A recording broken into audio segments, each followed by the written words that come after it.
Good morning and welcome to Sparks. You know, God finds all sorts of ways to speak to us.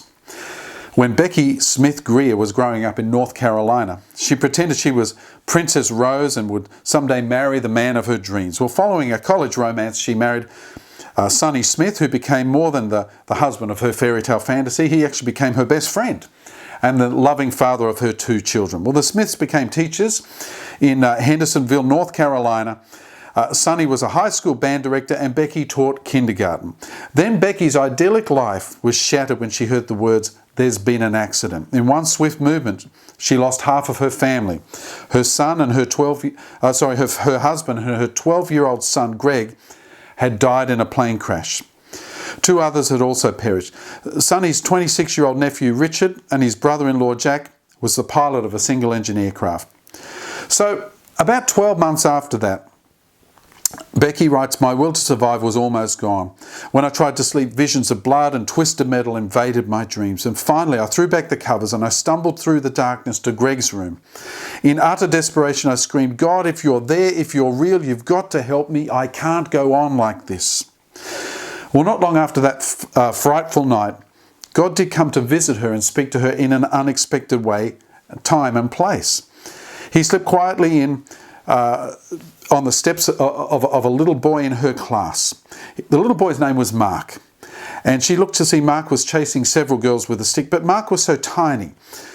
She writes, "I didn't think he actually had any strength to hurt them. Actually, I was glad to see him interacting with at any level, because Mark was a puzzle and a challenge in her kindergarten class.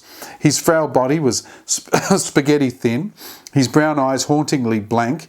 In the classroom, he usually sat on the floor, folding his bony knees together, and stared at the carpet. The only way," she writes, "I could look into his eyes was to pull him to me, to cup his face in my hands, and to stare into his eyes. And even then, he would not look directly at me."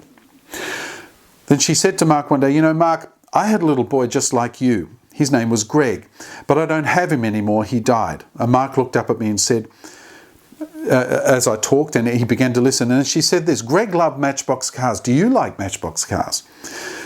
Mark nodded. She said, "I'll tell you what, tomorrow I'm going to bring you one of Greg's cars. Would you like that? And I know Greg would like you to have one." So Mark nodded and gently relaxed. She felt some of the fight drain out of him. He began to hum and to rock, and then his body fell limp and he actually fell asleep, cradled in her arms. Well, ever so quietly, God crept back into her heart, Becky writes, and whispered to her softly.